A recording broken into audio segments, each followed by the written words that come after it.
நவராத்திரி 8வது நாள் இன்னைக்கு தன்னுடைய கிச்சாவை காசியில் இருக்கிற அன்னபூர்ணியாக அலங்காரம் பண்ணியிருக்கார் திரு நாகராஜன் அவர்கள். இது நமக்கெல்லாம் உணவையும் எல்லா விதமான வளங்களையும் வாரி வழங்கும் காசியில் இருக்கும் தங்க அன்னபூரணி தான். இந்த கோவில் 18வது நூற்றாண்டில் பேஷ்வா பாஜிராவால் கட்டப்பட்டது. காசி விஸ்வநாதர் கோவிலுக்கு போகிறவர்கள் எல்லாரும் இந்த அன்னபூர்ணியை தரிசனம் பண்ணாமல் வரவே மாட்டோம். இந்த கோவிலில் அன்னதானம் பண்ணுறது ரொம்ப விசேஷமாக கருதப்படுகிறது. அதாவது நம்ம வீட்டில் அன்னம் குறைவில்லாமல் இருக்குமா இந்த செயலை நம்ம செஞ்சோம்னாக்க.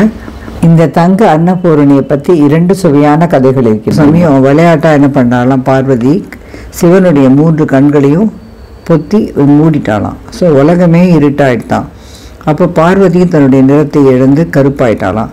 அப்போ திரும்பி என்னுடைய பழைய நிறம் வரணும் அப்படின்னு சொன்னபோது அவர் சொன்னாரா, நீ காசிக்கு போய் அன்னதானம் பண்ணு அப்படின்னு சொல்லிட்டு சிவனுக்கே அவள் அன்னதானம் பண்ணியதான் இன்னொரு கதை இருக்குது. அதான் ஒரு காலத்தில் காசி நகரம் முழுவதும் பசி மற்றும் பஞ்சத்தால் வாடியதான்.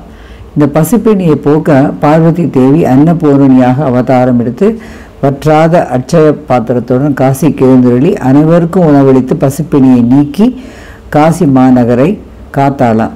அந்த சமயத்தில் சிவபெருமானைக்கு அவள் அன்னமளித்தாளாம். இந்த தங்க அன்னபூரணி தரிசனத்துக்காக வருஷத்தில் ஒரு முறை, அதாவது அன்னக்கூட் மகோத்சவ் அப்படிங்கிற சமயத்தில் தான் எல்லாருக்கும் தரிசனத்துக்காக காண்பிக்கப்படுகிறது.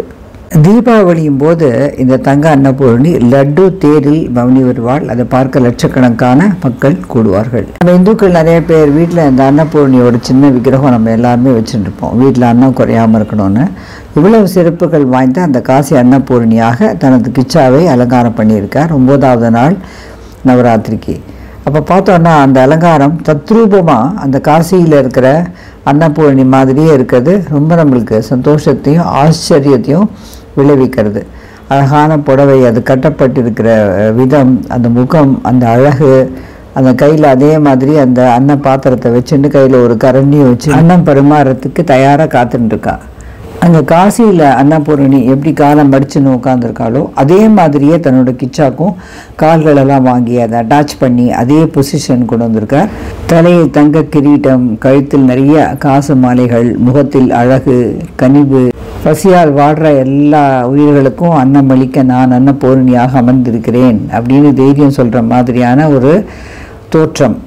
அந்த நெற்றியில் தவிர அந்த கூந்தல், காதில் ஜிமிக்கி, அந்த மாட்டல், நெத்தியில் ஒரு அழகான திலகம், முகத்தில் ஒரு புன்சிரிப்பு, புல்லாக்கு, மூக்குத்தி, கழுத்தில் விளங்குற அழகான திருமாங்கல்யம், இப்படி ஒன்று பார்த்து பார்த்து பார்த்து பண்ணியிருக்கார் திரு நாகராஜன். ஒரு மங்களகரமான அந்த தோற்றத்தை பார்க்கும்போதே மனசில் ஒரு திருப்தியும் சந்தோஷமும், நம்மளே வயிறு நிறைய உணவு சாப்பிட்ட மாதிரியான ஒரு உணர்வு நமக்குள்ளே தோன்ற மாதிரி இருக்குது இந்த அலங்காரம். யாராவது வயிறார உணவளித்தா நம்ம என்ன சொல்லுவோம், நீ தான்மா அன்னபூரணி அப்படின்னு.